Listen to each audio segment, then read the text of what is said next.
Nisha Kong. Nisha Kong is one of our Trinidad's most popular landscape photographer.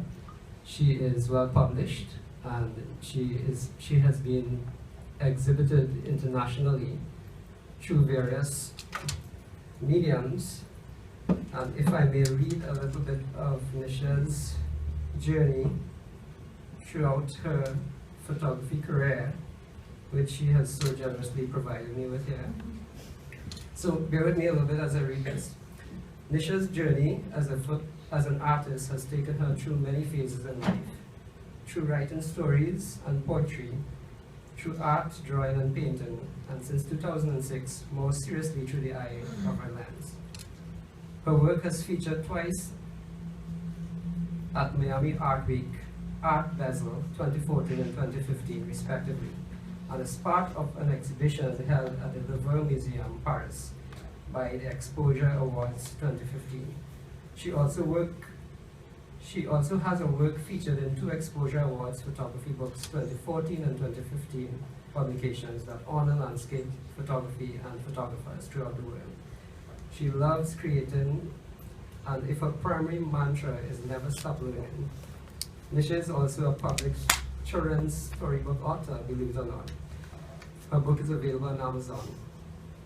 Good to know. Since 2015 is on the writing staff. Oh, this is very interesting. Since 2015, she has been on the Digital Photography School writing staff. I read those forums a lot. And this is based in Australia. She gets to merge her 2 loves, writing and of course photography, in that forum. A forever believer that there is indeed beauty in everything and everyone around us. You just have to stop, take a breath, and look. Ladies and gentlemen, my good friend, Nisha. Yeah. Hi. All right, so I've done a few of these talks before, but for some reason I'm very nervous, probably because I know almost everybody here, and it's pretty hard to talk in front of your friends and promised hecklers. I'm watching you giants. All right, so well, firstly, before I start, I'd like to thank the Trinidad and Tobago, and that back then I thought, well, writing would be the thing that I would do forever. I had a brief stint of writing for Vox magazine. Some people may know it. It was a part of the Express supplement, and it was a magazine that catered to young adults and teenagers at the time. So I wrote for them for a while. And always dabbling in photography, because I have this love for creating, and so creating something or anything is something I always want to try new things and stuff. That includes cooking, by the way. So about 10 years ago, I started doing photography, just point and shoot stuff, and telling my age here, but I used to put it up on a site called MySpace. Anybody familiar with MySpace? For those who are, it is really, you all in my age group, but just say it. For those who are not familiar with it, it is the grandfather of Facebook. All right, so I started off doing some point and shoot stuff over there, and people started to inquire about purchasing my shots with my little HP point and shoot camera at the time. By the time I sold my 5th piece, I was like, all right, maybe I should buy a real camera and try this thing and see what it amounts to. So I invested in a DSLR, and being a techie, the most fascinating thing about it was really learning the camera and learning all the settings and all of that stuff. And I gravitated naturally towards landscape photography because my childhood was filled with plenty outdoors stuff, hiking, and we're not getting to Brian's dangerous part yet, but yes, hiking and camping and dealing with wildlife and all of that stuff. So landscape is naturally my safe place, my happy place. And that's why it's one of the things that I love most when I do my photography. So back then, I guess, all I was thinking about, and I think all new photographers think that way, is how do you get your name out there? How do you establish yourself? What do you do? And I learned very early on that Trinidad and Tobago doesn't place very high value on landscape photography. And it's because people think you just walk outside, you shoot whatever is there, and you have a pretty picture, and then okay, so why would I pay money for that? You know, I don't think they think about the danger that Brian was talking about, or waking up 3 o'clock in the morning to go to drive to some extreme place to go get a sunrise, about bracing weather and the dangers, as well as maybe staying late into the evening with wearing mosquitoes for socks. I don't know if anybody ever looked down and saw a whole swarm. So they don't take into consideration that. So I was very happy when I started out and I got my work in Discover Trinidad and Tobago and Caribbean Beat and all of that, and I was like, yeah, reach, you know, I'm like, yeah, get my name there and whatever. And then I said, okay, what do I do next as a Trini landscape photographer? So I had this brilliant idea. I'd go to TBC and I would carry my whole portfolio, and then I would have my pictures all over, because that's the natural thing to do, right, as a landscape photographer. And so I put together my stuff, went through the formal channels, and I approached them, and they're like, yeah, that's nice, but we'll give you $100, we can't really give you credit, because, you know, the way we use it, you know, we really can't put your name. And the thing is, I'm a regular paying job, right, so it was never about the money. It really was about the value in the work, and knowing what you put in it, and knowing how you value yourself and what you want to get out of it. So yes, when you're starting off, sometimes it's nice, you could just trade it for no money and get your name out there, depending on whatever, but you have to understand what are you getting back from it, what is the value. So that whole thing with TDC actually left me saying, well, okay, maybe this is something I should keep as a hobby. Maybe I should not bother with trying to sell landscape photography or do anything like that. It's just a hobby, and I'll keep it as that.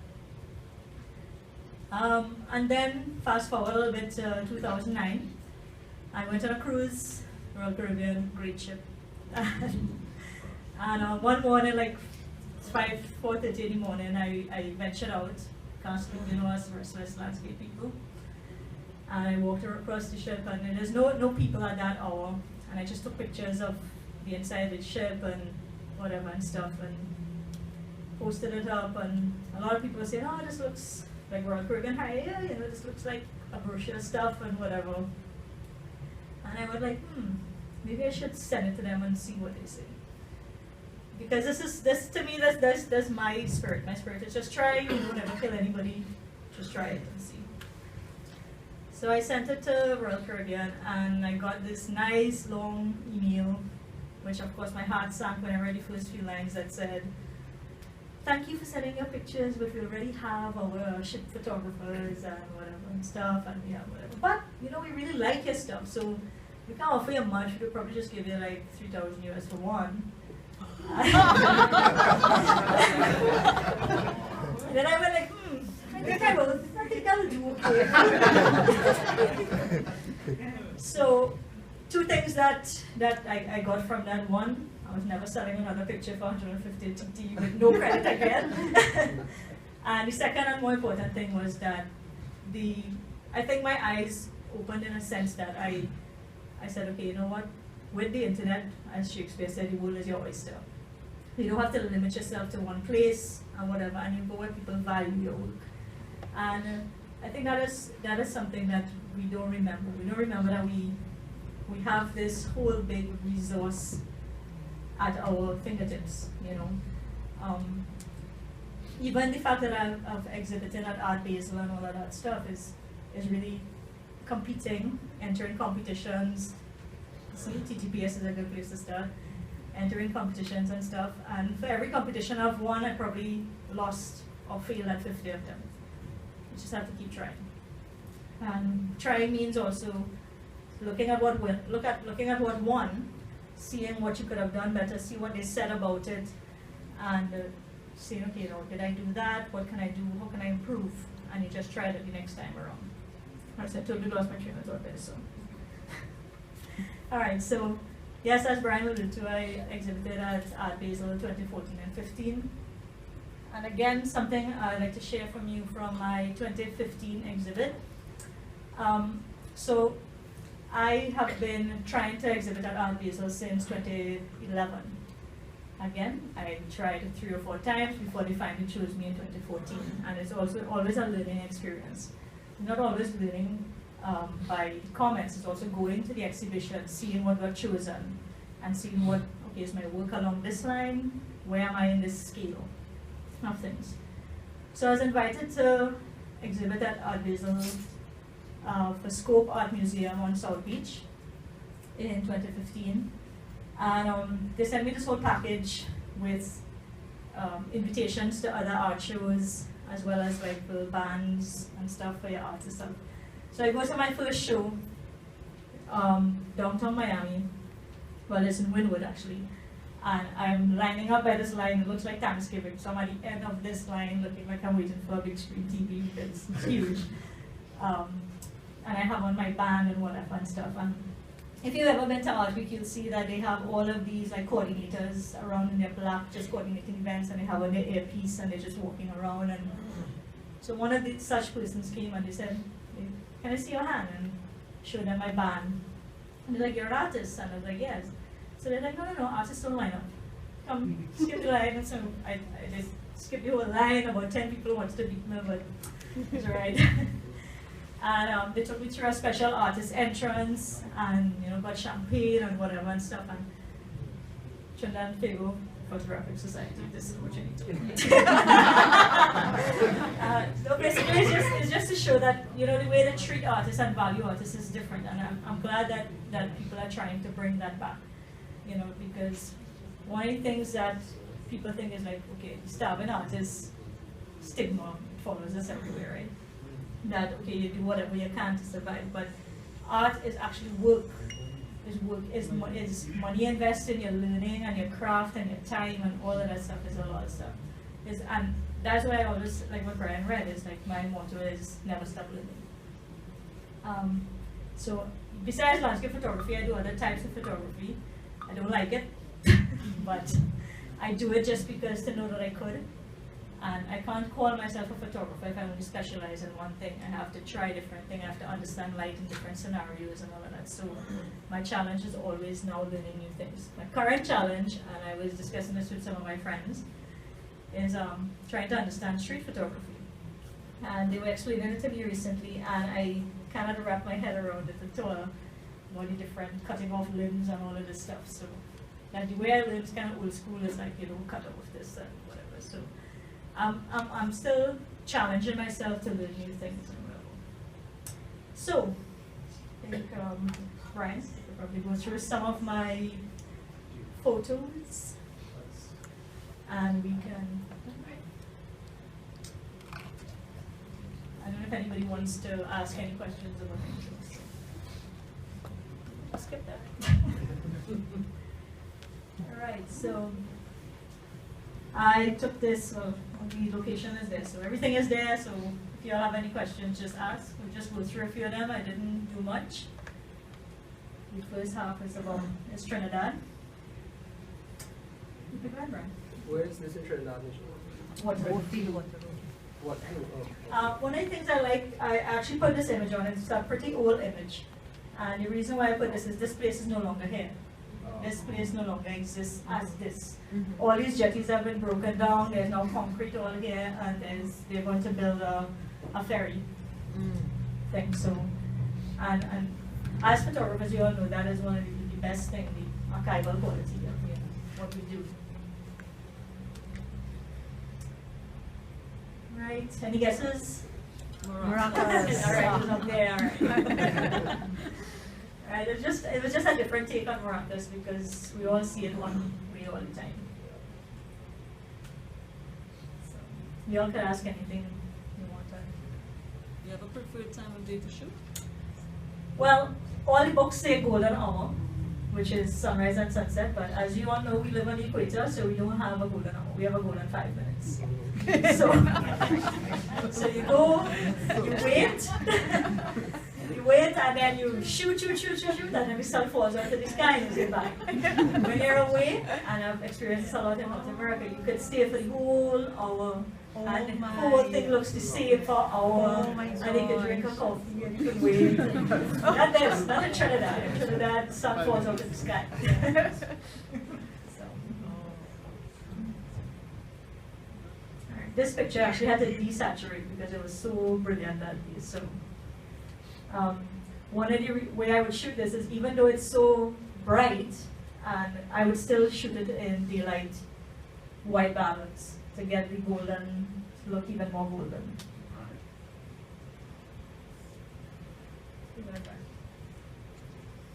I see right there 1/4 of a second. Yep, that's on a tripod. Okay. That's So you can see the ships with a little, the boats with a little blurry. So. Alright, famous location, different take. This is one where I thought Tobago would be enough. It wasn't. It kind of sank. But it was worth it. Tripod had to wash for a while after that. But.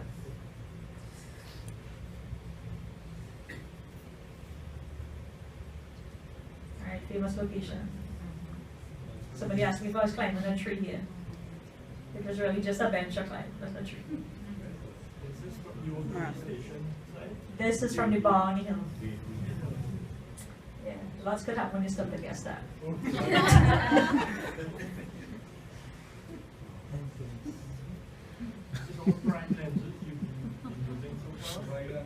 No, well, a lot of these, if you the shots that you look that you see is 10mm. These are some older shots. I shot with my 70, and it's a Sigma 10-20. That was my baby back in the day. Now I shoot with a 16-35. So. Sigma as well? No, Canon. All right, so everybody look at this. Always tell me they think this was real. All right, anybody knows this picture? There was a statue knows it's like this big. All right, so it's all perspective, right? This was me lying on the ground. Yes, on my back with a priest looking at me like, what the hell are you doing here? I don't think anything happened. So perspective. This is in Moruga. That cross is no longer there as well. Again, we preserve things in time, so.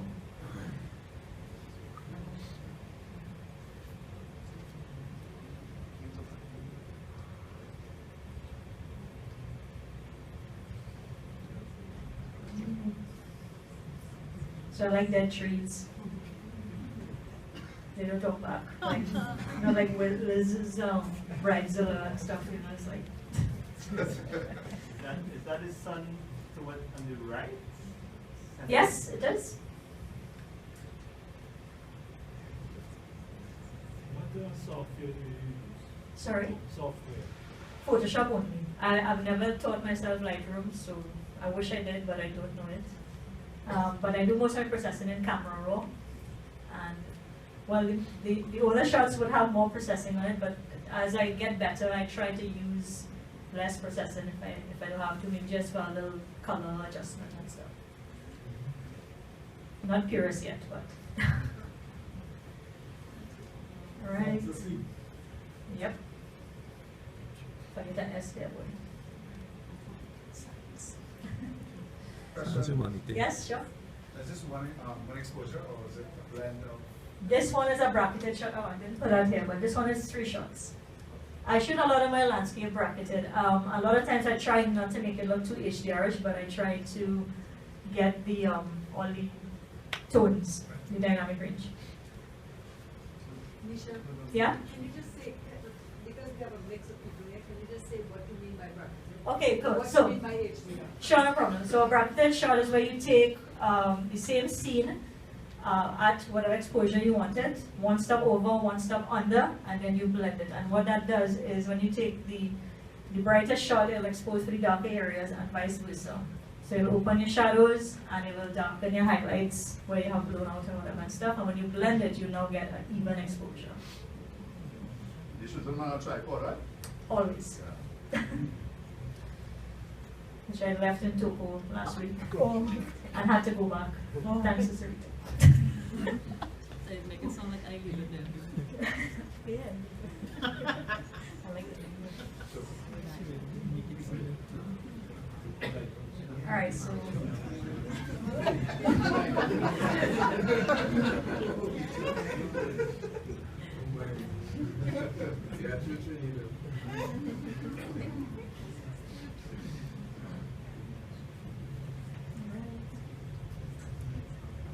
Well, I travel a lot, so I just included a few of my travel shots as well.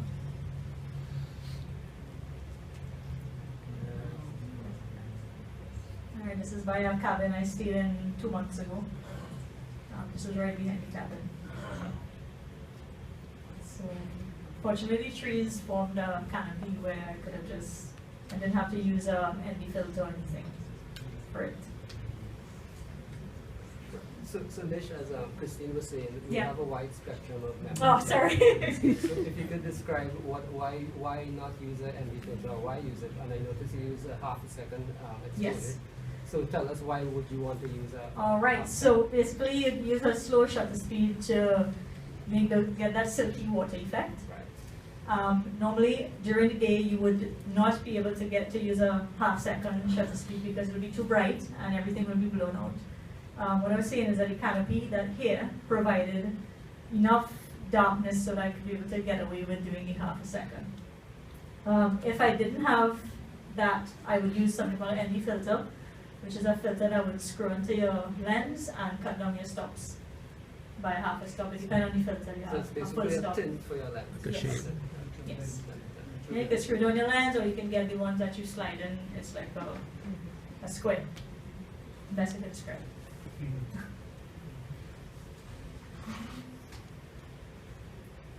Alright, Arches National Park. Nice little hike to get there, but worth it.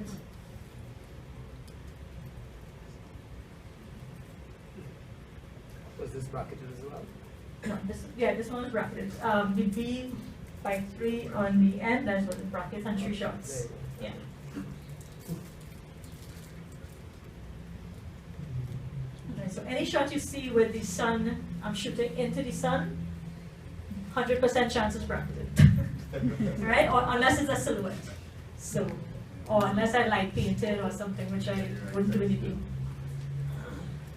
Alright, this one's not bracketed. The shoot is white.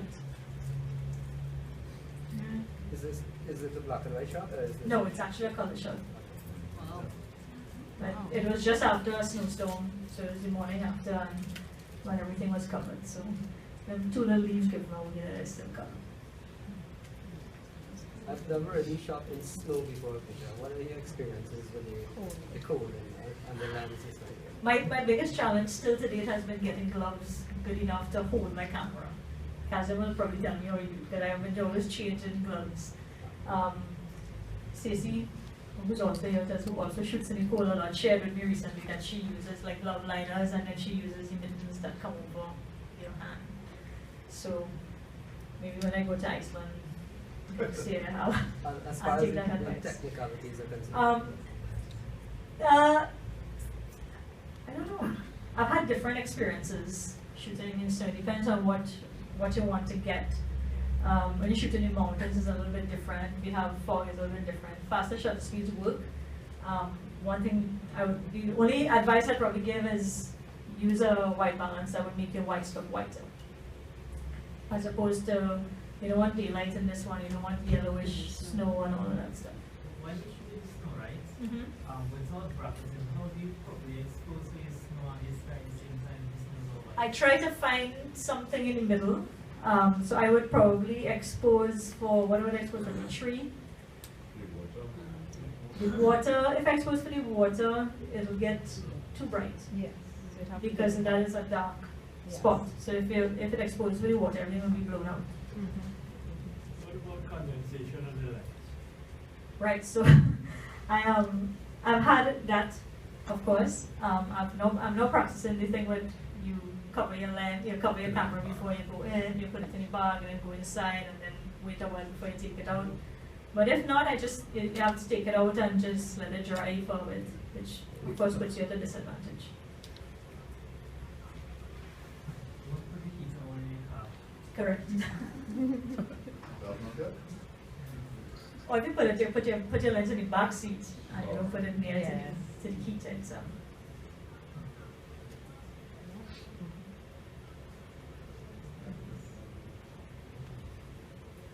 Alright, let's just stopping on the side of the road and taking a picture.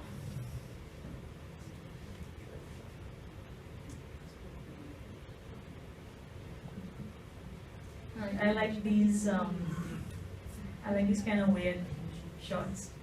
I love wide angle shots, as you all would have seen. And this, I would say, is a case where I find distortion works for me. A lot of times when you're taking a wide angle shot and your horizon is way off, you don't want distortion because now you have a kind of curved horizon.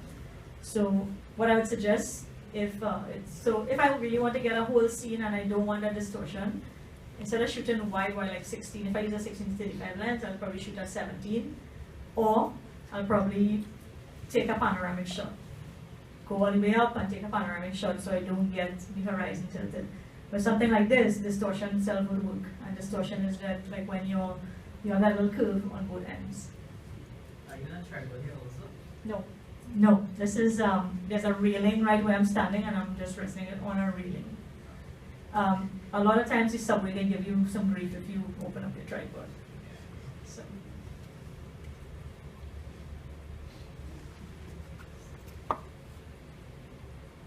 Right, South Beach. Again, another case where I feel like wide and mute.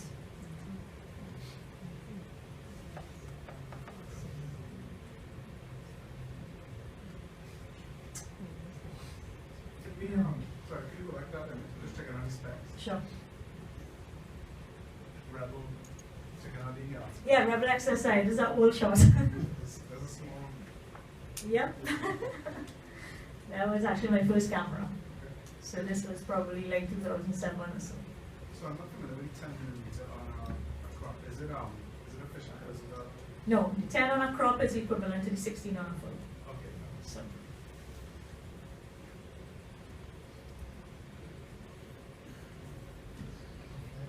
Right, I took this about a month ago.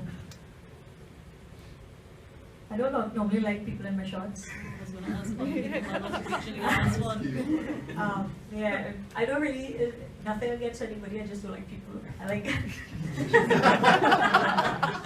I mean photography wise, right? I mean, I normally like, I'm trying to incorporate a little bit more, and from the sense that it gives the image some scale, so you can see like how wide the scene is and stuff, but normally I would wait till he move or crop him out or go somewhere else. Because I like my scenes pristine, but I'm trying to do different things to give it a sense of place now. So it's all part of the living experience for me.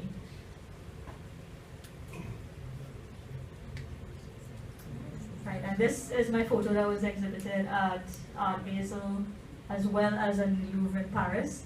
And this is one of those dangerous shots that Brian was telling me about, where I was hanging over this cliff and somebody was holding on my foot. And, yeah, I was there for a little while, just trying to, because it's a bracketed shot, and now I'm trying to now hold it. It is the desert, deceptively cold, it's 0 degrees. There's 25-mile-per-hour wind. I'm trying to hold the camera down like this while I'm leaning over and holding it close to my body and trying to take bracketed shots. So it's cold. Very cold. So yeah. I think that's the last one. Any more questions?